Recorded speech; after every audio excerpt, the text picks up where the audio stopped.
ಈಗ ಶಿವಾಜಿನಗರದಲ್ಲಿ ಗೂಂಡಾಗಿರಿ ಮಾಡಿದಂಥವರಿಗೆ ಪಾಠವನ್ನು ಕಲಿಸಬೇಕಾದಂತಹ ಜವಾಬ್ದಾರಿಯನ್ನ ಈಗ ಪೊಲೀಸರು ಹೊತ್ತುಕೊಳ್ಳಬೇಕಾಗಿದೆ. ಇನ್ನೊಂದ್ಸಲ ಅಧಿಕಾರಿಗಳ ಮೇಲೆ ಹಲ್ಲೆ ಮಾಡಬೇಕು ಅಂದ್ರೆ ಯೋಚನೆಯನ್ನ ಮಾಡಬೇಕು. ಜಿಬಿಎ ನೌಕರರ ಸಂಘದ ಅಧ್ಯಕ್ಷ ಅಮೃತ್ ರಾಜ್ ಅವರು ಗಂಭೀರ ಆರೋಪವನ್ನ ಮಾಡಿದ್ದಾರೆ.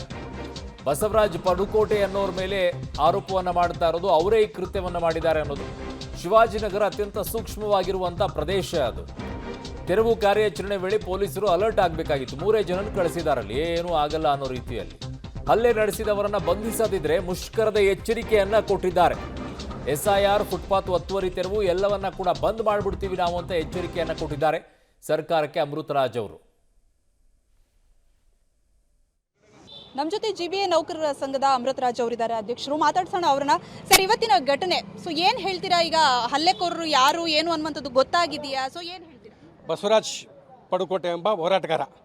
ಅವನು ಹೋರಾಟ ಯಾವ ರೀತಿ ಅಂದರೆ ವಸೂಲಿ, ಇಡೀ ಎಲ್ಲೆಲ್ಲಿದೆಯೋ ಬರೀ ವಸೂಲಿ ಮಾಡೋದಷ್ಟೇ ಅವ್ರ ಕೆಲಸ. ಹಾಗಾಗಿ ಅವರು 4 ಜನ AEಗಳು, ಒಬ್ಬರು AW, ಒಬ್ಬರು ಡ್ರೈವರ್ ನೋಡ್ತಿದ್ದಾರೆ. ಕೂಡಲೇ ಅವ್ರನ್ನ ಬಂಧಿಸಬೇಕು. ಆಮೇಲೆ ಶಿವಾಜಿನಗರ ಅಂತ ಪ್ರದೇಶದಲ್ಲಿ, ಗಂಭೀರವಾದ ಪ್ರದೇಶದಲ್ಲಿ 2-3 ಪೊಲೀಸರು ಕೊಟ್ಟು ಮಾಡಿರೋದು ಭಾಳ ತಪ್ಪು. ಕೂಡಲೇ ಅವ್ರನ್ನ ಬಂಧಿಸಿಲ್ಲ ಅಂದರೆ ನಾಳೆ ನಾವು ಎಲ್ಲ ಮಹಾನಗರ ಪಾಲಿಕೆ ಕೆಲಸ ಕಾರ್ಯಗಳನ್ನ ಬಂದ್ ಮಾಡಿ ನಾವು ಹೋರಾಟ ಮಾಡ್ತೀವಿ. ಅವನ್ನ ಇವತ್ತು ಬಂಧಿಸಲಿಲ್ಲ ಅಂದರೆ. ಸಾಕಷ್ಟು ದಿನಗಳಿಂದ ಅಲ್ಲಿ ನಡೀತಾ ಇದೆ, ಬಟ್ ಈ ರೀತಿಯ ಘಟನೆ ನಡೆದಿರಲಿಲ್ಲ. ಇವತ್ತು ವ್ಯಾಪಾರಿಗಳು ಇದ್ರ ಅಥವಾ ಬಸವರಾಜ್ ಮಾತ್ರನ? ಏನು ಅವ್ರಿಗೆ? ಬಸವರಾಜ್ ಪಡುಕೋಟೆ ಅವರೇ ಇದ್ದಿದ್ದು ಇವತ್ತು.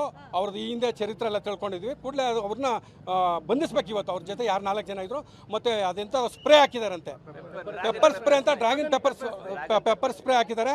ಅದು FSL ಕೊಡಬೇಕು. ಅದ್ರ ವಿರುದ್ಧ ಅವ್ನ ವಿರುದ್ಧ ಕೂಡಲೇ ಇವತ್ತೇ ಶಿಸ್ತು ಕ್ರಮ ಜರುಗಿಸಬೇಕು. ಒಂದು ಪ್ರಶ್ನೆ, ಈಗ ಅಧಿಕಾರಿಗಳು ಈ ರೀತಿ ಹೋದಾಗ, ಒತ್ತುವರಿ ತೆರವು ಕಾರ್ಯಾಚರಣೆಗೆ ಹೋದಾಗ ಅವ್ರಿಗೇನು ಯಾವ ರೀತಿ ಇರುತ್ತೆ? ಅವರಿಗೆ ಭದ್ರತೆಗಳು ಅಥವಾ ಏನೂ ಇರಲ್ವಾ? ಇವತ್ತು ಪೊಲೀಸರು ಸ್ಥಳದಲ್ಲಿದ್ರು, ಹೇಗೆ ನಡೀತು? ಮೇಡಮ್, ಆಯುಕ್ತರುಗಳು, ಇದು ನಮ್ಮ ಆಯುಕ್ತರು ಯಾರಿದ್ದಾರೆ, ಕೇಂದ್ರ ನಗರ ಪಾಲಿಕೆಯವರು, ಶಿವಾಜಿನಗರ ಅತಿ ಸೂಕ್ಷ್ಮ ಪ್ರದೇಶ, ಭದ್ರತೆ ಕೊಟ್ಟು ಆಮೇಲೆ ಇಂಜಿನಿಯರ್ನ JCBನ ಫೀಲ್ಡ್ಗೆ ಇಳಿಸಬೇಕಾಯ್ತು.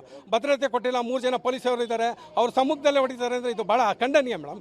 ಇದು ಒಂಥರ ಗುಂಡಾ ರಾಜ್ಯ ಆದಂಗೆ ಆಗೋಗಿದೆ. ಇದು ಕರ್ನಾಟಕದಲ್ಲಿ ನಾವೆಲ್ಲ ಪಿಕ್ಚರ್ ನೋಡ್ದಂಗೆ ಆಯಿತು. ನನಗೆ 50 ಸೆಕೆಂಡ್ ವಿಡಿಯೋ ನೋಡಿದಾಗ ನನಗೆ ಅಸಹ್ಯ ಆಗೋಯ್ತು. ಏನು ಈ ರೀತಿ ಅಲ್ಲೇ ಹೊಡೆದಿದ್ದಾರೆ? ನೆಲಕ್ಕಾಕಿ ಹೊಡೆಯೋದು, ಮಹಿಳಾ ಅಧಿಕಾರಿಗಳ ಮೇಲೆ ಪೆಪ್ಪರ್ ಸ್ಪ್ರೇ ಮಾಡೋದು. ಅಧಿಕಾರಿಗಳು ಎದುರ್ಕೊಂಡು ಹೋಗ್ತಾ ಇದ್ದಾರೆ ಆ ವಿಡಿಯೋದಲ್ಲಿ. ಅವ್ರಿಗೆ ಆತ್ಮಸ್ಥೈರ್ಯ ತುಂಬಬೇಕು. ಅವ್ರು ಭಯ ಬಿದ್ದುಬಿಟ್ಟಿದ್ದಾರೆ. ತಿರ್ಗಾ ಇನ್ನು ನಾಳೆ ಮಾಡಿ ಅಂದರೆ ಹೆಂಗಿದು? ನೀವು ಮಾರ್ಕೆಟಲ್ಲಿ ಮಾಡಿಬಿಟ್ರು, ಫುಟ್ಪಾತ್ ಅವ್ರು ಇದ್ರು, ಎದುರು ಬಿಟ್ರು. ಇವು ಶಿವಾಜಿನಗರಕ್ಕೆ ಮಾಡಬೇಕಾದ್ರೆ ಗುಂಡಿಗೆ ಬೇಕಿತ್ತಲ್ಲ. ಮಾಡುವಾಗ ನೀವು ಭದ್ರತೆ ಕೊಡಬೇಕು. ಅದು ಬಿಟ್ಬಿಟ್ಟು ಹೊಸದಾಗಿ ಶಿವಾಜಿನಗರಕ್ಕೆ ಮಾತ್ರ ಯಾಕೆ? ಮೇಡಮ್, ಇದು ಸಚಿವರ ಆದೇಶ, ಸರ್ಕಾರಿ ನೌಕರು ಪಾಲನೆ ಮಾಡ್ತೀವಿ ಮೇಡಮ್, ಅದರಲ್ಲಿ 2 ಮಾತಿಲ್ಲ. ಆದರೆ ಮಾಡೋಕ್ಕೆ ಮುಂಚೆ ನೀವು ಭದ್ರತೆಯನ್ನು ಯೋಚನೆ ಮಾಡಬೇಕಲ್ಲ. ಸೂಕ್ಷ್ಮ ಪ್ರದೇಶ ಅಂತ ಗೊತ್ತಿದೆ. ಚುನಾವಣೆ ಸಂದರ್ಭದಲ್ಲಾಗಲಿ ಶಿವಾಜಿನಗರ ಅಂದರೆ ಇಡೀ ರಾಜ್ಯಕ್ಕೆ, ದೇಶಕ್ಕೆ ಗೊತ್ತು. ಅಂಥ ಸೂಕ್ಷ್ಮವಾದ ಪ್ರದೇಶದಲ್ಲಿ ಭದ್ರತೆ ಕೊಡದೆ ನೀವು ಮಾಡ್ತಿರೋದು ತಪ್ಪು ಉನ್ನತಾಧಿಕಾರಿಗಳು. ಖಂಡಿತ ಅವ್ರು ಬಂದಿಲ್ಲ ಅಂದ್ರೆ ಮೇಡಮ್ ನಾಳೆ ಎಲ್ಲ ಕೆಲಸ ಕಾರ್ಯಗಳನ್ನ ಬಂದ್ ಮಾಡ್ತೀವಿ. SIR ಬೇಕಿದ್ರೆ ನಿಧಾನಕ್ಕೆ ಮಾಡಲಿ, ಪರವಾಗಿಲ್ಲ. ನಮ್ಗೆ ಆತ್ಮಸ್ಥೈರ್ಯ ತುಂಬಬೇಕು, ನಮ್ಗೆ ನ್ಯಾಯ ಬೇಕಷ್ಟೇ. ಹೇಳ್ತಾ ಇರುವಂತಹ ಮಾತು. ಕ್ಯಾಮರಾ ಪರ್ಸನ್ ಪರಮೇಶ್ ಜೊತೆ ಪವಿತ್ರ ಕಟ್ತಲ, ಪಬ್ಲಿಕ್ ಟಿವಿ, ಬೆಂಗಳೂರು. ಶಿವಾಜಿನಗರಕ್ಕೆ ಹೋಗಬೇಕು ಅಂತಂದ್ರೆ ಗುಂಡೆದೆ ಬೇಕು ಅಂತಾರೆ. ಯಾಕೆ? ಶಿವಾಜಿನಗರ ಅಂದರೆ ಭಯ. ಶಿವಾಜಿನಗರ ಅಂದರೆ ಅಲ್ಲಿ ಏನು ಮಾಡೋಕ್ಕಾಗೋದಿಲ್ಲ. ಅದು ಭಾರತ ದೇಶದಿಂದ ಹೊರತಾಗಿದೆಯಾ? ಅಲ್ಲಿ ಕಾನೂನು ಯಾವುದು ಅಪ್ಲೈ ಆಗೋದಿಲ್ವಾ? ಅಥವಾ ಅಲ್ಲಿರೋನ್ ಕಂಡ್ರೆ ಭಯಾನ? ಸೂಕ್ಷ್ಮ ಪ್ರದೇಶ. ಯಾಕೆ ಸೂಕ್ಷ್ಮ ಪ್ರದೇಶ ಆಗಿದೆ? ಎಲ್ಲ ಕ್ಷೇತ್ರಗಳನ್ನು ನೋಡ್ಕೊಳ್ಳಿ. ಸೂಕ್ಷ್ಮ ಪ್ರದೇಶ ಅಂತ ಯಾಕಾಗುತ್ತೆ? ಶಿವಾಜಿನಗರ ಸೂಕ್ಷ್ಮ ಪ್ರದೇಶ ಯಾಕಾಗಿದೆ? ಅಲ್ಲಿರುವಂಥವ್ರು ಯಾರು? ಯಾತಕ್ಕೋಸ್ಕರ ಸೂಕ್ಷ್ಮ ಪ್ರದೇಶ? ಹೆಚ್ಚಿನ ಭದ್ರತೆಯನ್ನು ಕೊಟ್ಟು ಹೋಗಬೇಕು. ಏನಕ್ಕೆ? ಯಾರು ಒದೆಯೋರು ಇಲ್ಲ, ಅದಕ್ಕೆ ಹಂಗೆ ಆಗ್ಬಿಟ್ಟಿದೆ. ಅವ್ರು ಏನು ಮಾಡ್ತಾರೆ ಅದಕ್ಕೆಲ್ಲ ಜೈ ಜೈ ಅನ್ನೋ ಹಂಗೆ ಆಗ್ಬಿಟ್ಟಿದೆ. ಇಲ್ಲಿ ಯಾರು ಏನೇ ಮಾಡಿದರೂ ಕೂಡ ನಡೆಯುತ್ತೆ ಅನ್ನೋ ಪರಿಸ್ಥಿತಿ ಆಗ್ಬಿಟ್ಟಿದೆ. ಅವ್ರನ್ನ ಯಾರು ಕೇಳೋಂಗಿಲ್ಲ, ಯಾರು ಹೇಳೋಂಗಿಲ್ಲ. ಕೇಳಿಬಿಟ್ರೆ ಬೇರೆ ಏನೋ ಆಗ್ಬಿಡುತ್ತೆ. ಎಲ್ಲವೂ ದೊಡ್ಡ ಮಟ್ಟದಲ್ಲಿ ಷಡ್ಯಂತ್ರ. ಭಯ ಪಡಿಸಿಟ್ಬಿಟ್ಟಿದ್ದಾರೆ. ಶಿವಾಜಿನಗರ ಅಂದರೆ ಭಯ ಪಡಿಸಿಟ್ಬಿಡೋದು. ಹೆಸರು ಮಾತ್ರ ಶಿವಾಜಿನಗರ, ಇರೋದೆಲ್ಲ ಸಾಬ್ರು. ಆದರೆ ಭಯ ಪಡಬೇಕಲ್ಲಿ. ನಮ್ಮ ಜೊತೆ ಮಹಿಳಾ ಅಧಿಕಾರಿ ಸಾವಿತ್ರಿ ಇದ್ದಾರೆ. ಮೇಡಮ್, ಏನಾಯ್ತು ಘಟನೆ? ಮಹಿಳಾ ಅಧಿಕಾರಿಗಳ ಮೇಲೆ ಪೆಪ್ಪರ್ ಸ್ಪ್ರೇ ಮಾಡೋದಕ್ಕೂ ಕೂಡ ಬಂದ್ರು. ಒಬ್ಬ ಮಹಿಳಾ ಅಧಿಕಾರಿ ಅಂತ ಅವ್ರು ಕಣ್ಣು ಉಚ್ಕೋತಾ ಇದ್ರು. ಏನಾಯ್ತು? ನಿಮಗೂ ಅದೇ? ನನ್ನ ಮೇಲೂ ಪೆಪ್ಪರ್ ಸ್ಪ್ರೇ ಆಯಿತು. ನಾನು ಒಬ್ಬರು ಹಿಂದೆ ಬಚ್ಚಿಟ್ಕೊಂಡು ಓಡ್ ಹೋದೆ ಹಿಂದೆ ಸೈಡಿಂದ. ಆಮೇಲೆ ಇನ್ನೊಬ್ರು ನಮ್ಮ ಇಂಜಿನಿಯರ್ ರಚಿತಾ ಅಂತಿದ್ದಾರೆ, ಅವ್ರ ಮೇಲೆ ಜಾಸ್ತಿ ಸ್ಪ್ರೇ ಆಗಿದೆ. ಏಕಾಏಕಿ ಬಂದಿದ್ದಾರೆ ಅವ್ರು. ಒಂದೇ ಸರಿ ಅಟ್ಯಾಕ್ ಮಾಡೋಕ್ಕೆ ಬಂದಿದ್ದಾರೆ ಇಬ್ಬರು. ನಮ್ಗೆ ಏನಾಗ್ತಾ ಇದೆ ಅಂತಲೇ ಗೊತ್ತಾಗಿಲ್ಲ. ನಾವು ಓಡ್ ಹೋಗಿದ್ದೀವಿ, ಸ್ಥಳದಿಂದ ಓಡೋಗಿದ್ದೀವಿ. ನಮ್ಮ ಇಬ್ಬರು ಇಂಜಿನಿಯರ್ಗಳಿಗಂತೂ ಸಿಕ್ಕಾಪಟ್ಟೆ ಹೊಡೆದಿದ್ದಾರೆ.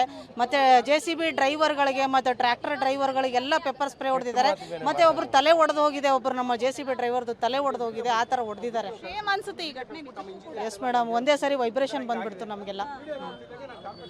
ಎಷ್ಟು ಜನ ಇದ್ರಿ ನೀವು ಅಧಿಕಾರಿಗಳು? ಆಮೇಲೆ ಅವ್ರು ಏನ್ ವ್ಯಾಪಾರಸ್ಥರು? ಈಗ ಕೆಲವರು ಹೇಳ್ತಾ ಇದ್ದಾರೆ ಸಂಘಟನೆ ಮೇಡಮ್, ಇಬ್ಬರು ಅವ್ರು ಯಾರು ಗೊತ್ತಿಲ್ಲ, ಏಕಾಏಕಿ ಬಂದು ಸ್ಪ್ರೇ ಮಾಡಿದ್ರು.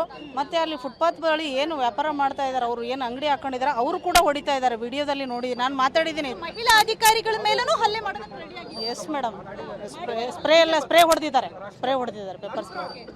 ಏನ್ ಆಗ್ರಹ ಮಾಡ್ತೀರಾ ಮೇಡಮ್ ಈ ರೀತಿಯ ಘಟನೆ? ಮೇಡಮ್, ಒಂದೇ ಸರಿ ಭಯ ಆಯಿತು. ಪೊಲೀಸ್ ಸಿಬ್ಬಂದಿಗೂ ಕರೆಸಿದ್ದೀವಿ ನಾವು. ಇದ್ರು ಅಲ್ಲಿ 3-4 ಸಿಬ್ಬಂದಿನೂ ಇದ್ರು ನಮ್ಮ ಜೊತೆಗೆ. ಸೊ ಈ ರೀತಿ ಆದಾಗ ನಾಳೆ ಕಾರ್ಯಾಚರಣೆ ಮಾಡೋದಕ್ಕೂ ಕೂಡ ಆತಂಕ ಆಗುತ್ತೆ ಅಧಿಕಾರಿಗಳಿಗೆ. ಎಸ್ ಮೇಡಮ್, ಭಯ ಆಗುತ್ತೆ. ಸೊ ಇದಿಷ್ಟು ಮಹಿಳಾ ಅಧಿಕಾರಿ ಹೇಳ್ತಾ ಇರುವಂತಹ ಮಾತು. ಕ್ಯಾಮ್ರಾ ಪರ್ಸನ್ ಪರಮೇಶ್ ಜೊತೆ ಪವಿತ್ರ ಕಡ್ತಲ, ಪಬ್ಲಿಕ್ ಟಿವಿ, ಬೆಂಗಳೂರು.